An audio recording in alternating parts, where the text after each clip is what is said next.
So I noticed, before I started this video, I noticed ever since I installed my Beat Rush and the Torque Solutions diff and drive shaft spacers and inserts, my GoPro has been, when I mount it on my window here, it's been vibrating a lot. I've noticed a lot of my videos posted afterwards, it vibrates now. So you don't really feel it when you're driving, but I guess with just slightest vibration, it makes a difference. So I apologize for having my videos real shaky.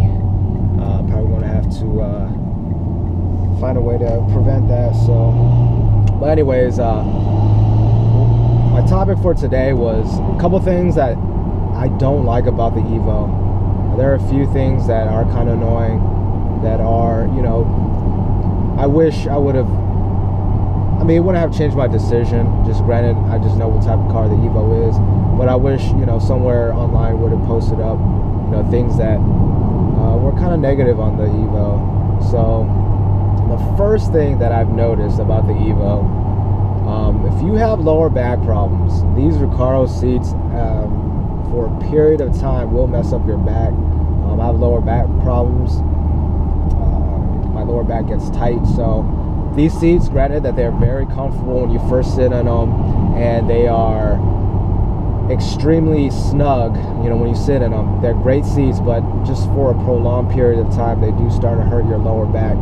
So what I've done is, when I go on a long road trip or somewhere that I'm going to be driving for over, I'd say 30 minutes, I have a seat cushion that I do put in the seat, so it helps support my back. Another thing I do not like about the EVO is the A-pillar.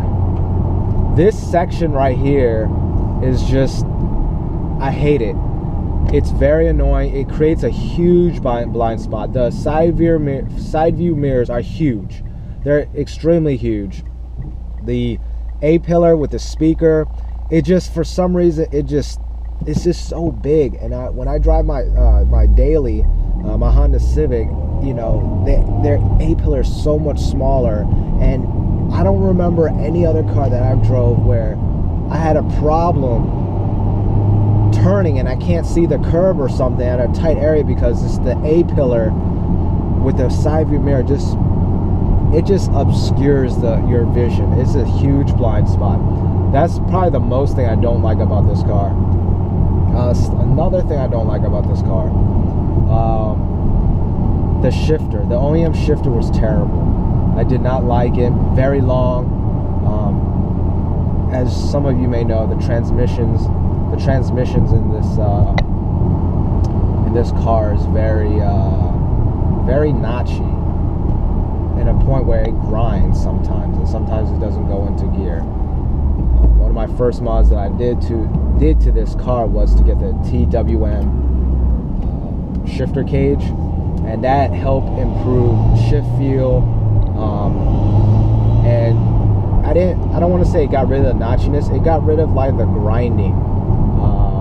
And I also got the underhood bushing, the base bushing, the shift gate selector, I think what's it called, off from AMS, and that really helped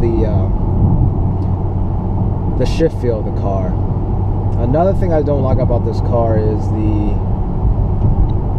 the fact that it's an EVO. You know, EVO they had a serious reputation where they're fast cars, you know, especially when the EVO 7, 8, and 9 were out, and people were just like, oh my god, you got an EVO, things are fast. But with the EVO 10, it's like, it's a big misconception. Don't for 1 minute think you could buy an EVO and beat everything on the road. You really can't. With today's technology and cars coming out today,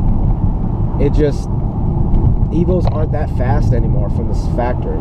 They run, I think, if I remember correctly, mid to upper 13s, mid 13s on a good driver in a quarter mile, and about upper 13s on the average driver, I would say.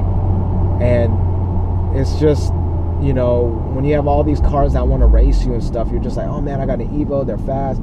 But don't be surprised if you start losing to cars that, you know, that have decent horsepower. It's just that EVO 10 is a fat car. I mean, it weighs a lot. I think it weighs about 35 plus 100 pounds without driver. And, you know, coming with only 291 horsepower and 300 torque, it takes a lot to move this car. You know, 3,500 pounds is no joke. It's no joke, man. It's a heavy car, because I think the EVO 7s, 8s, 9s, they're in the low 3,000 range, and I think one model was actually in the upper 2,000 range. So, you know, when you buy an EVO, don't just be like, oh my god, I got an EVO, I could beat everything out there. No, you really can't. I mean, race a G35 or G37, they run high 13s, and if you don't know how to launch your car, it's gonna be neck and neck, or you might actually lose to a G37, and you're just like, wow, what the hell? I just bought this car that was supposed to be a fast, sporty car, and I'm losing to these cars that are heavy. And you know, I remember back in the day when the 350Z was out, everyone was like, man, those things are slow, only 300 some horsepower, but they weigh a lot. And I think they weigh what, low 3,000s. And it's just today's age, it's like low 3,000 is considered average. It's like considered, oh my god, it's light.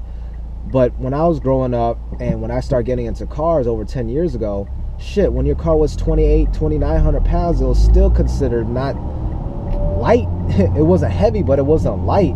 You know, growing up in an era where, you know, Honda Civic hatchbacks weighing low 2,000 pounds, coupes mid 2,000 pounds, and those were considered light. And then now it just seems like anything under 3,000 with today's day and age, it's like, oh my god, 3,000 pounds, man, that's a light car.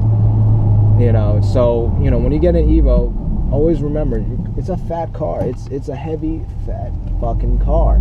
And with not even having 300 horsepower and only 300 torque, it's only going to get you with a great launch and a great driver mid-13s. Stop. I mean, you know, you have some people, you know, change the tires, whatever, maybe get low 13s, but on the average, man, you're going to be getting mid-13s, and don't be surprised if you lose to certain cars. But that's all I could really think about. You know, everything else, you know, people complain about the interior and blah blah blah. To me, that doesn't bother me. Interior's fine for me. And I guess that's it. Till next time, guys.